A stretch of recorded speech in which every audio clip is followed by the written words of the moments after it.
Hola, buenos días. Soy la doctora Vergara del Orillo Tania Lisbeth. El día de hoy les vamos a presentar el tema síndrome de burnout asociado a las condiciones de trabajo durante la pandemia de COVID-19 en asegurados de la Unidad de Medicina Familiar número 75 Nezahualcóyotl. Esto es para obtener el grado de especialista en medicina familiar. Ahora comenzaremos con el marco teórico. Síndrome de burnout asociado a las condiciones de trabajo durante la pandemia de COVID-19 en asegurados de la Unidad de Medicina Familiar número 75, Nezahualcóyotl. Marco teórico.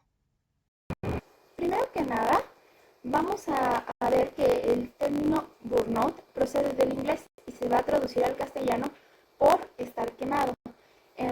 Más o menos a mediados de los 70, aproximadamente en el año 1974, el científico Herbert Freudenberg fue quien describe por primera vez el síndrome de carácter clínico llamado burnout, aunque no como tal nombre, sino como una patología clínica psiquiátrica que experimentaban algunos profesionales que trabajaban en algún tipo de institución cuyo objeto era tratar con las personas. Ahora, hacia 1976, Christina Maslach es entonces cuando retoma esta patología. Ella estudió la denominada pérdida de responsabilidad profesional, así tanto desde el ámbito psicosocial, describía el síndrome sin estigmatizar psiquiátricamente a la persona. Posteriormente, en 1986, Maslach Jackson va a definir el síndrome como un síndrome de agotamiento emocional, despersonalización y baja realización personal que puede ocurrir en individuos que trabajan con personas. Muy bien, ahora no hay que olvidar que en el año 2000 la Organización Mundial de la Salud va a tomar el síndrome de burnout como un factor de riesgo laboral. Esto va a ser debido a su capacidad para afectar la calidad de vida, la salud mental e incluso poner en riesgo la vida del individuo que lo sufre.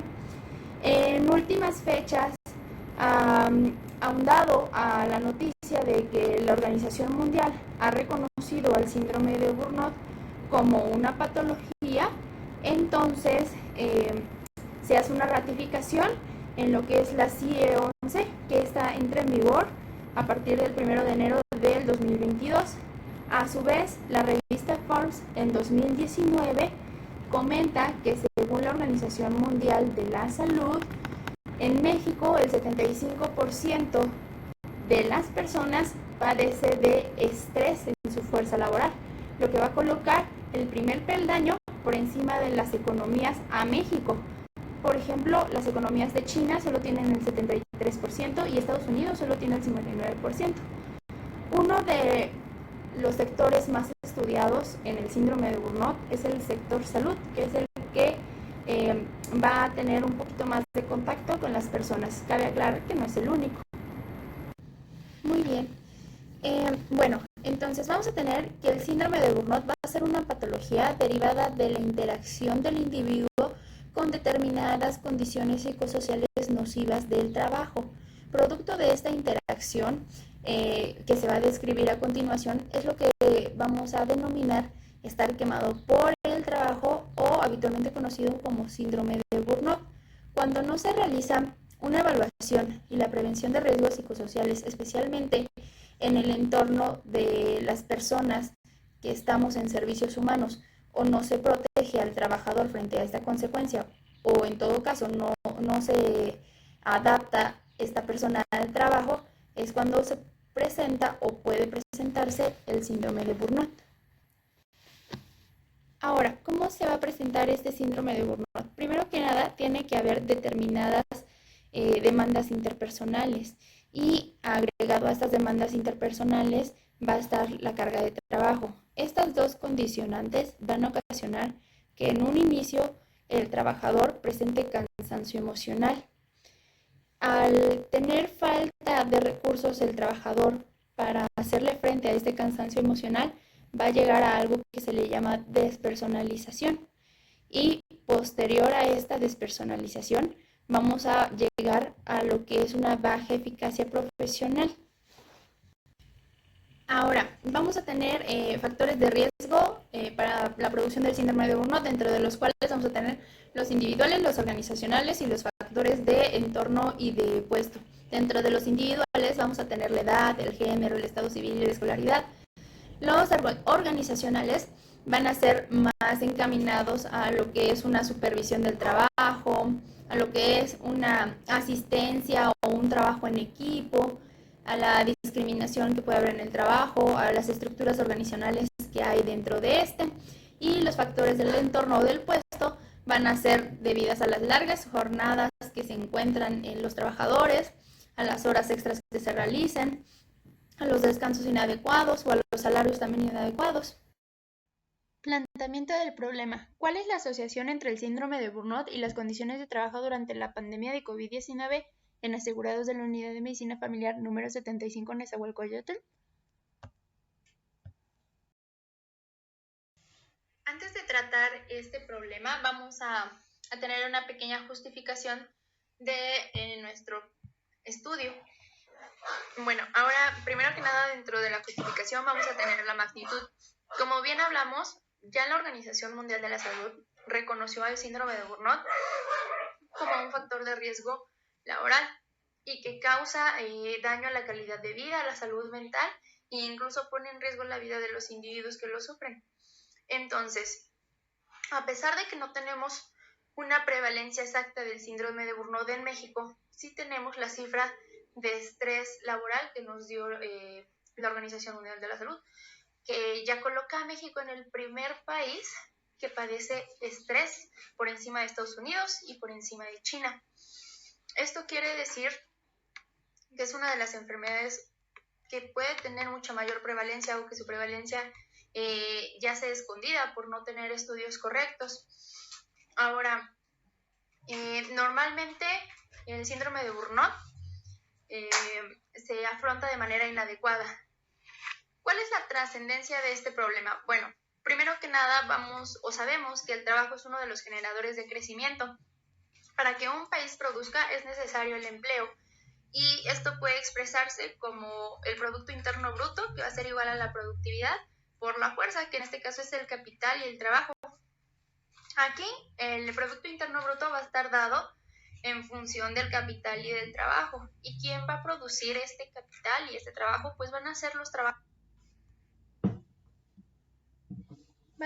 trabajadores. Entonces, si un trabajador se encuentra dañado por este síndrome de Burnout, pues ya no va a tener desarrollo esta economía. Ahora, con respecto a la vulnerabilidad, México cuenta con todo el personal capacitado para tratar este tipo de problemas y existen instalaciones adecuadas para lo mismo.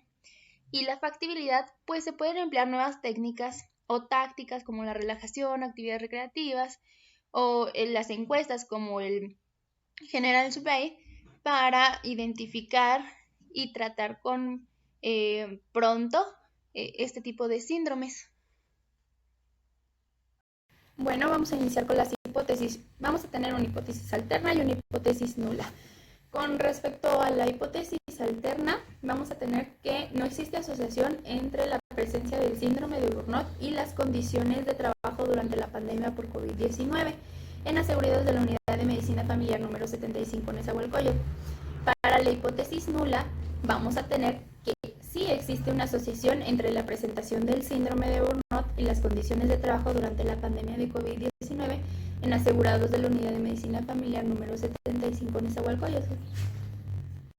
Objetivo general. Asociar síndrome de Burnout y las condiciones de trabajo durante la pandemia de COVID-19 en asegurados de la Unidad de Medicina Familiar 75 en Nezahualcóyotl.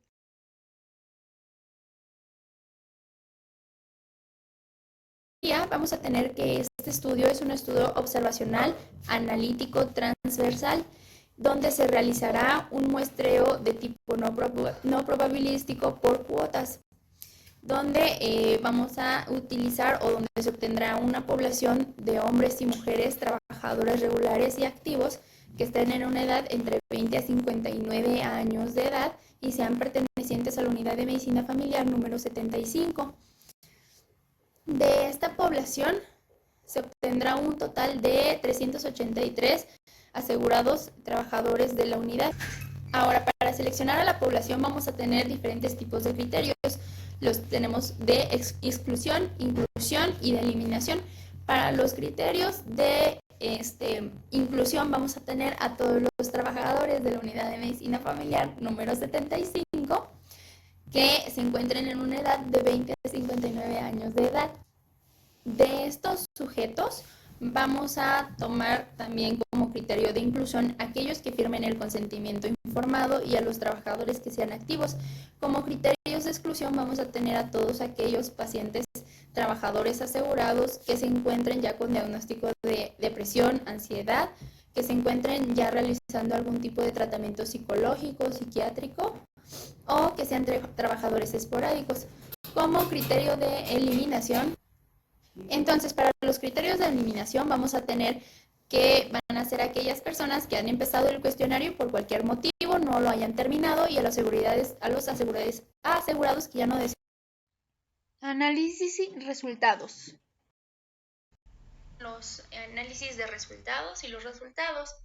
Vamos a tener que de la encuesta socioeconómica y demográfica y de la encuesta de Maslach General Survey, vamos a obtener la edad de los pacientes asegurados de la unidad de medicina familiar número 75, que van a estar divididos en grupos de 20 a 29, 30 a 39, 40 a 49, 50 a 59.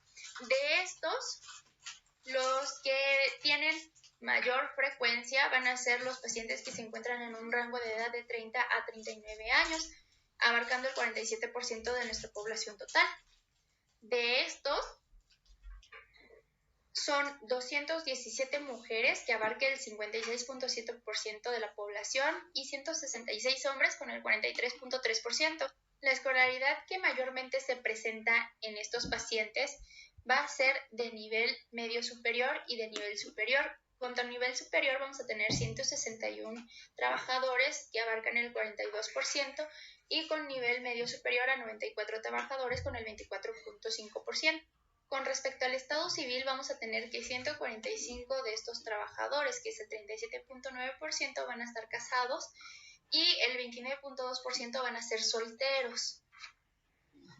Con respecto al tipo de ocupación, dividido en la escala de las 5, vamos a tener que los profesionistas y técnicos van a abarcar el 41.3% de la población total que se presenta en este estudio, seguida de los trabajadores que se encuentran en situaciones artesanales, en construcción, obreros y otros oficios, abarcando el 18.3%. De ellos, el salario más frecuente es el salario fijo, con 82.2%, presentándose a laborar mayormente en jornada diurna con un 56.9%, seguido de la jornada mixta con un 33.4% del total de la población. El tiempo de jornada suele ser de turno completo, abarcando el 49.6% del total. Con respecto a esto, la mayoría de los asegurados trabajadores no suele realizar horas extras de trabajo, siendo estos el 51.2% del total de la población. Y aquellos que presentan un empleo van a tener el 83.3%. Posterior a esto, los que tienen 2 empleos abarcan el 17%. La mayoría de los trabajadores suele tener entre 6 y 10 días de vacaciones. Estos abarcan el 59.8%, seguida de 11 a 15 días con 20.4%. Y con respecto al descanso semanal, los trabajadores que tienen 2 días a 3 días de descanso suelen abarcar el 60% de la población. Con respecto a la antigüedad laboral, aquellos que se encuentran en un rango de 1 a 5 años, que ya estuvieron o que están laborando, representan 130 trabajadores, que son 33.9% de la población.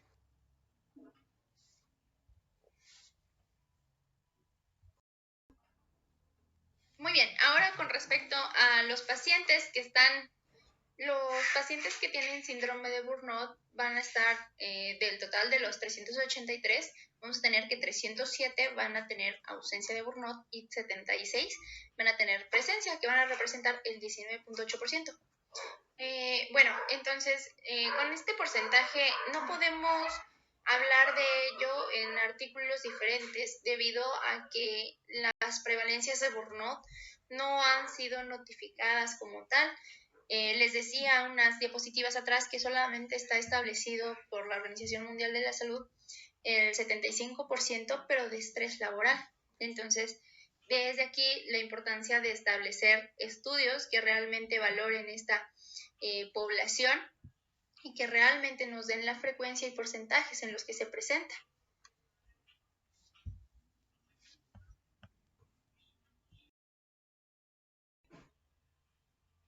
Ahora, hemos hablado de que el burnout se va a dividir en 3 escalas o 3 subescalas. Dentro de estas está la de cansancio emocional.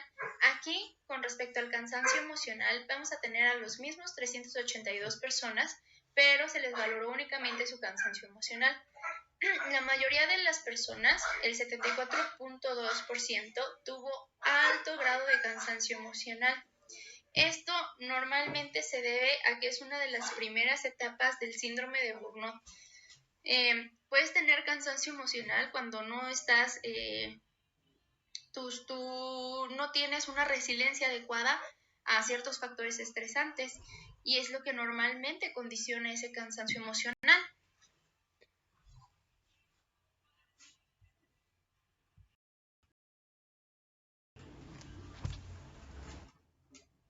Ahora vamos a tener la subescala de cinismo. En esta, la mayoría de las personas ya no le toman la importancia adecuada a su trabajo, o ya prácticamente lo dan por hecho el trabajo que hacen. También tenemos un alto grado de cinismo en nuestra población, abarcando el 44.6% de los 383 trabajadores encuestados.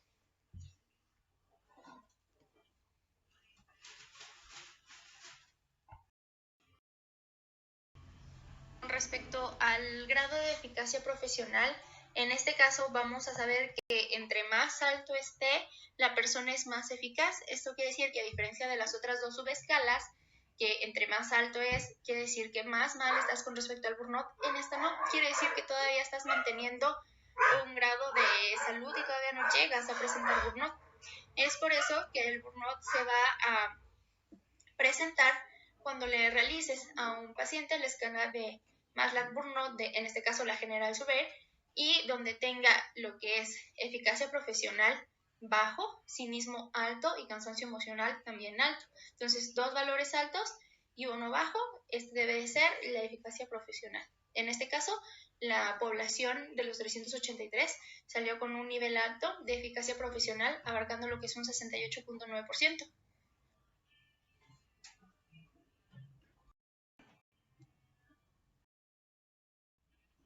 Muy bien, vamos a tener la siguiente gráfica que va a representar el síndrome de Burnout asociado con la edad.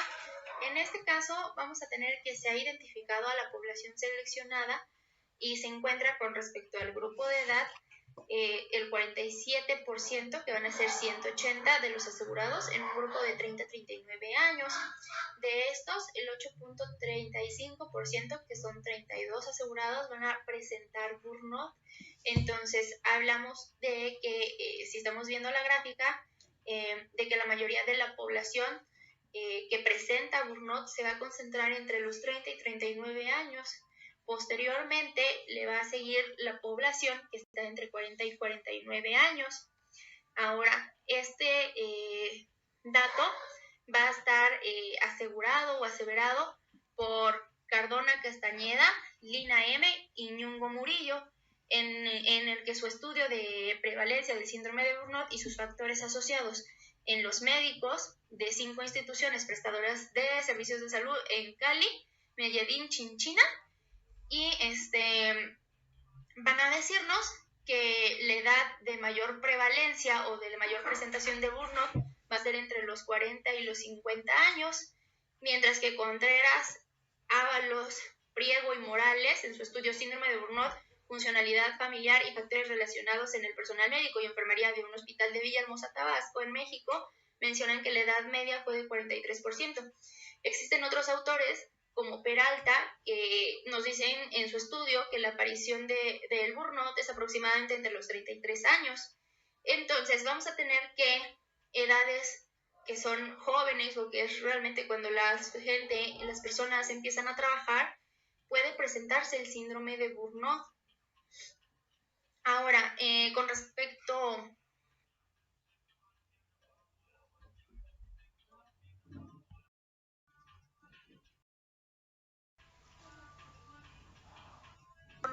a lo que es el género y la escolaridad. En nuestras gráficas salió que va a estar más prevalente el síndrome de Burnout en lo que es el sexo masculino o en este caso el género masculino. He aquí algunos estudios donde nos mencionan que la prevalencia más grande o mayormente suele presentarse en mujeres, debido a que las mujeres no solamente tienen un trabajo o laboran en un trabajo profesional o como oficio, sino que también van a tener el trabajo de casa, y esto condiciona a que también tengan mayor burnout debido a estos dos factores. Con respecto a la asociación con la escolaridad, no se encuentran realmente artículos que hablen de la prevalencia del burnout en uno u otro grado escolarizado, pero si bien puede presentarse en cualquier tipo de trabajo, ya sea profesional, técnico, oficio o algún obrero o incluso alguna persona que no tenga un grado de escolaridad, que solo sepa leer y escribir o incluso ni esto.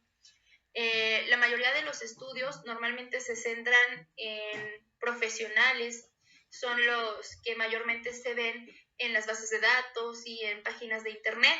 Entonces, dentro de estos, los estudios más conocidos que se hacen son sobre médicos y personal de salud.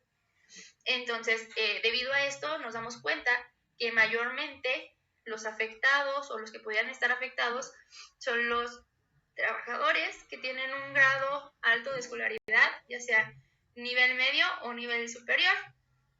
Ahora, con respecto al Estado civil, podemos hablar de que existen en nuestro estudio las personas solteras, separadas, o que van a representar normalmente la mayor cantidad de pacientes, abarcando el 4.43% y el 5.74% respectivamente. Normalmente no representa en estudios como el de Aguirre y Gallo, donde mencionan que el estado civil no tiene una relación significativa con alguna de las dimensiones de burnout. Sin embargo, existen otros estudios donde nos habla que las personas que son casadas, al tener mayor responsabilidad, pueden condicionar más presencia de burnout. Y otros mencionan que el hecho de tener una pareja estable, una relación estable, puede ser un apoyo en estas situaciones de presencia de burnout.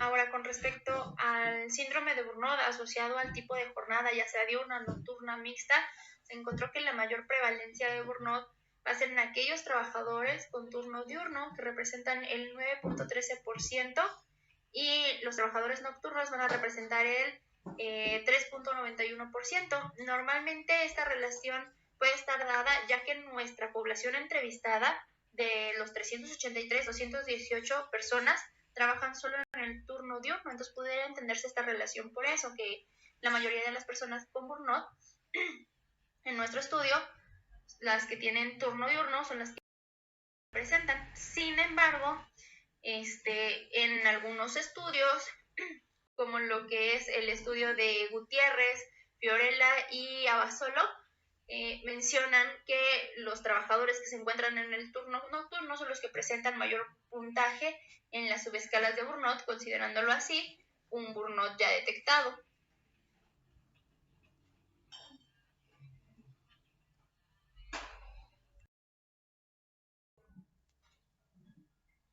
Con respecto al tiempo de jornada, normalmente el tiempo de jornada lo van a dividir en 8 horas, el tiempo completo. El medio turno normalmente son menores a esas 8 horas, pudiendo abarcar desde 4 hasta 6 horas. Y los turnos mixtos van a variar entre la mañana y la tarde o incluso la noche. Ahora, en esta situación se puede observar que de los 383 asegurados trabajadores, 190 laboran en un turno completo, y de estos 31 presentan burnout, lo que es igual al 8% de la población. Un estudio, Ramírez y Marina encontraron que un mayor riesgo de presentar niveles altos de cansancio emocional en aquellos profesionales de la salud, en este caso, son los que trabajan más de 8 horas diarias en comparación a aquellos que se dedican menos horas al trabajo. Mismo hecho que se observa en nuestro estudio. Ahora, con respecto al síndrome de Burnout asociado al número de empleos, vamos a tener que los asegurados, o de los 383 asegurados que representan el 100%, 318 tienen un solo empleo, que representa el 83%, y 65, que son los que restan, tienen 2 empleos o más. En este caso, vamos a volver sobre las cifras totales de un empleo o de 2 empleos, ya que vamos a poder decir que los trabajadores que tienen un empleo van a abarcar el 16.98%, que son 54 personas en total que tienen burnout. Sin embargo, de los que tienen 2 empleos o más, la cantidad de trabajadores con burnout abarca el 33.8%. Esto hablando de cifras totales con respecto a los que tienen 1 o 2 empleos. En este caso, observamos que los que tienen 2 empleos, pues obviamente tienen mucho mayor cantidad de trabajadores con burnout. Y esto lo podemos corroborar en el estudio de Castañeda y Aguilera, que mencionan que tener una contratación definida y laborar más de 4 horas en 2 lugares de trabajo y que tengan menos de 10 años de antigüedad profesional van a condicionar que tengan un síndrome de burnout y así tener menos satisfacción laboral y exposición a violencia en el lugar de trabajo. Todos estos que son riesgos para burnout.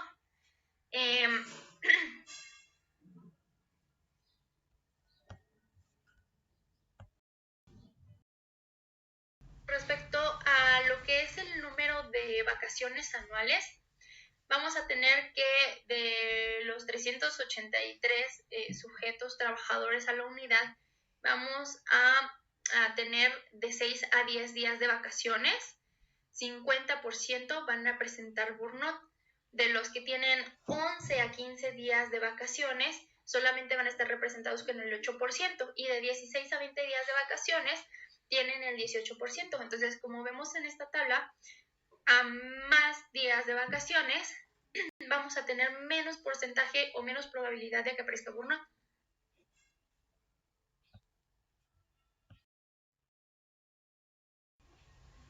Síndrome de burnout asociado a lo que es la antigüedad laboral, pues vamos a tener que igual Castañeda y Aguilera mencionan que las personas o los trabajadores con menos de 10 años de antigüedad profesional van a tener menos satisfacción laboral y por lo tanto van a tener más exposición a la violencia en el lugar de trabajo, y esto va a ser el riesgo de burnout. Ahí también vamos a darnos cuenta por parte de nuestro estudio que la antigüedad laboral de 1 a 5 años va a representar el 7.8%, y estos van a ser los que tienen más burnout.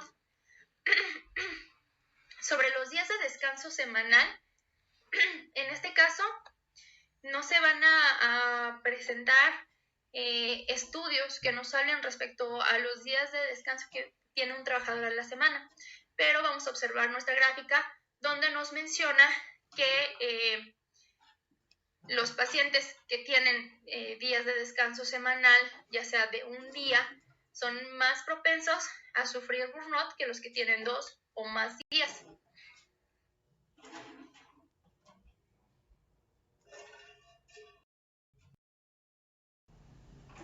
Con respecto al home office, en este caso, por la pandemia hemos tenido que dejar muchas actividades. El gobierno pidió que solamente se quedaran las actividades elementales. Sin embargo, muchas de estas empresas van a tomar como iniciativa el home office, que se trata de realizar tus actividades laborales, las que realices en el trabajo, en tu casa, ya sea conectándote por medio de computadoras, televisiones, celulares. De nuestra población, de los 383 entrevistados, vamos a tener que muy pocas personas realmente realizan home office. Entonces, De esas personas, las que tienen presente el síndrome de Burnout solamente son el 32% y los que lo tienen ausente van a ser el 116%.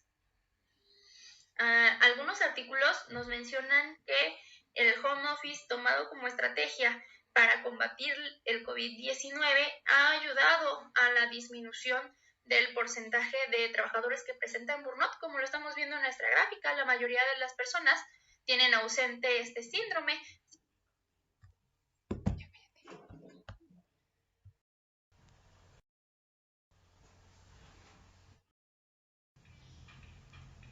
Podemos dar a los trabajadores. Vamos a tener algunas formas simples para prevenir el burnout. Primero que nada, tienes que aprender que tu salud es lo primero. Y además, que tener el apoyo de tu familia o tus amigos es importante para superar este tipo de enfermedades psicológicas. Lo mejor en el trabajo es delegar o no intentar hacerlo todo tú mismo. Aprender a decir que no a las personas que a veces suelen abusar de nosotros. También si estás cansado, tienes que aprender a descansar. Si no te gusta tu vida, tienes que cambiarla. Nunca es tarde para hacerlo. Hay que aprender a que nada es más importante que uno mismo. También hay que ayudar a proponernos sueños, metas, disfrutar del trabajo que realizamos y si no se disfruta, dejarlo. También saber que tus necesidades van primero a las de otras personas. Respetar los horarios y descansos de las comidas, aprender a poner límites ante el exceso de tareas, del tiempo o de la ejecución de estas, promover la colaboración, el buen clima entre todos los compañeros de trabajo, aprender a leer las señales que el cuerpo nos dice, porque el cuerpo te manda señales de que ya llegaste a un estado de fatiga o de cansancio. También se debe separar lo personal de lo laboral a través de diferentes actividades, por ejemplo el deporte o alguna afición. También se deben fomentar actividades grupales en lo que son el ámbito familiar y lo que es el ámbito laboral o de amigos. Y por el momento esas son todas las recomendaciones que podemos obtener de este síndrome. Esperemos que haya ayudado algo en este estudio y que realmente le tomen la importancia a lo que es el síndrome de Burnout. Gracias.